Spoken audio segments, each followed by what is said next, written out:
السلام علیکم ورحمۃ اللہ وبرکاتہ۔ بسم اللہ الرحمن الرحیم۔ کوئی عورت کسی عورت سے ملنے کے بعد حضرت عبداللہ بن مسعود رضی اللہ عنہما نے بیان کیا کہ نبی کریم صلی اللہ علیہ وسلم نے فرمایا، کوئی عورت کسی عورت سے ملنے کے بعد اپنے شوہر سے اس کا حلیہ نہ بیان کرے گویا کہ وہ اسے دیکھ رہا ہے۔ نبی کریم صلی اللہ علیہ وسلم نے فرمایا، اللہ تمہارے لیے 3 باتیں پسند نہیں کرتا: فضول گفتگو کرنا، مال ضائع کرنا اور زیادہ سوال کرنا۔ رسول اللہ صلی اللہ علیہ وسلم نے فرمایا، جب کوئی خوشبو پیش کرے تو اسے واپس نہ کرو کہ اس کے دینے میں کوئی بوجھ نہیں اور خوشبو عمدہ ہے۔ حضرت محمد صلی اللہ علیہ وسلم نے فرمایا، بدگمانی سے بچتے رہو کیونکہ بدگمانی کی باتیں اکثر جھوٹی ہوتی ہیں۔ لوگوں کے عیب تلاش کرنے کے پیچھے نہ پڑو، آپس میں حسد نہ کرو، کسی کی پیٹھ پیچھے برائی نہ کرو، بغض نہ رکھو، بلکہ سب اللہ تعالیٰ کے بندے آپس میں بھائی بھائی بن کر رہو۔ رسول اللہ صلی اللہ علیہ وسلم نے ارشاد فرمایا، کھانے میں عیب نہ نکالو، ناپسند ہو تو مت کھاؤ۔ رسول اللہ صلی اللہ علیہ وسلم نے کھڑے ہو کر پانی پینے سے منع فرمایا ہے۔ کھڑے ہو کر پانی پینا معدے کو نقصان پہنچاتا ہے، اس لیے اس سے بچنا چاہیے۔ اللہ کے عذاب سے محفوظ رہنے کے لیے دعا: اعوذ باللہ من عذاب اللہ، اعوذ باللہ من عذاب القبر، اعوذ باللہ من فتنۃ المحیا والممات، اعوذ باللہ من فتنۃ المسیح الدجال۔ ترجمہ: میں اللہ کی پناہ مانگتا ہوں اللہ کے عذاب سے، اور میں اللہ کی پناہ مانگتا ہوں قبر کے عذاب سے، اور میں اللہ کی پناہ مانگتا ہوں زندگی اور موت کے فتنے سے، اور میں اللہ کی پناہ مانگتا ہوں مسیح الدجال کے فتنے سے۔ میری آنکھوں میں آنسو آ گئے جب اللہ نے مجھ سے پوچھا، الست بربکم، کیا میں تمہارا رب نہیں؟ میں نے کہا، بلا، بے شک آپ ہی ہیں۔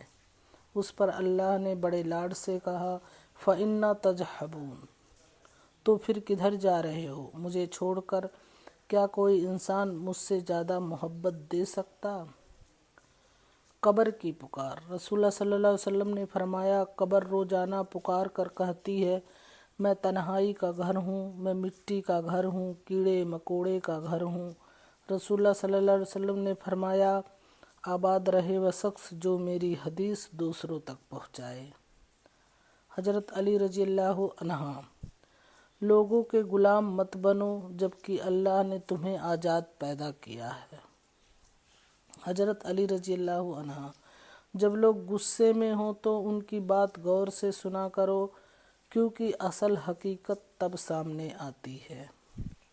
حضرت علی رضی اللہ عنہ نے فرمایا، بچے کو جب کوئی تکلیف یا بیماری آتی ہے تو اللہ اس بچے کی بیماری کے بدلے بچے کی ماں کے گناہ معاف فرماتا ہے۔ حضرت علی رضی اللہ عنہ نے فرمایا، ان لوگوں پر اعتبار کرو جو تمہاری 3 باتیں بھانپ سکے: نمبر 1، تمہاری ہنسی میں پوشیدہ درد، نمبر 2، تمہارے غصے میں تمہارا پیار، نمبر 3، تمہاری خاموشی میں پوشیدہ وجہ۔ حضرت علی رضی اللہ عنہ نے فرمایا، وقت برا ہو تو محنت کرنا اور وقت اچھا ہو تو مدد کرنا۔ اللہ ہمیں عطا کرے وہ ایمان جس میں لذت ہو، وہ زبان جس میں تاثیر ہو، وہ آنکھ جس میں حیا ہو، وہ دل جس میں اللہ کا ڈر ہو، وہ سینہ جس میں قرآن ہو، وہ چال جس میں عاجزی ہو، وہ زندگی جس میں اسلام ہو، وہ قبر جس میں سکون ہو، اور جنت میں وہ مکان حضور جو رسول اللہ صلی اللہ علیہ وسلم کی پڑوس میں ہو۔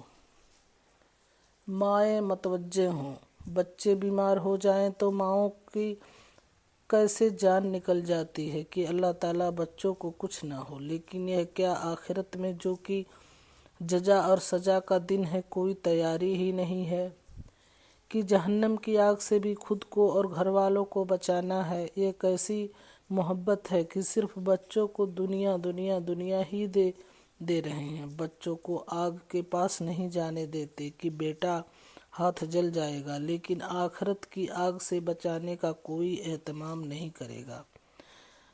بچائے خود کو، گھر والوں کو جہنم کی آگ سے جس کا ایندھن پتھر اور لوگ ہیں۔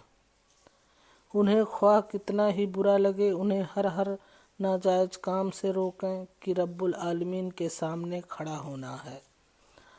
آندھی کو برا مت کہو، کیونکہ اس کے آنے کے پیچھے بھی اللہ کی رحمت اور حکمت چھپی ہے۔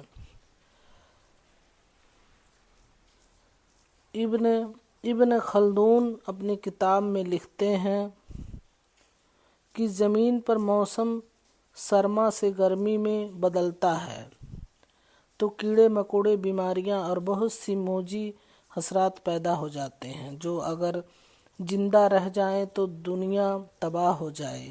تب اللہ مٹی سے بھری ہوا چلاتا ہے جن سے یہ بیماریاں اور حشرات مر جاتے ہیں اور زمین انسانوں کے لیے محفوظ ہو جاتی ہے۔ اللہ رب العزت نے کائنات میں ہر شے انسان کے لیے بنائی ہے اور ہر چیز میں اللہ کی حکمت پوشیدہ ہے۔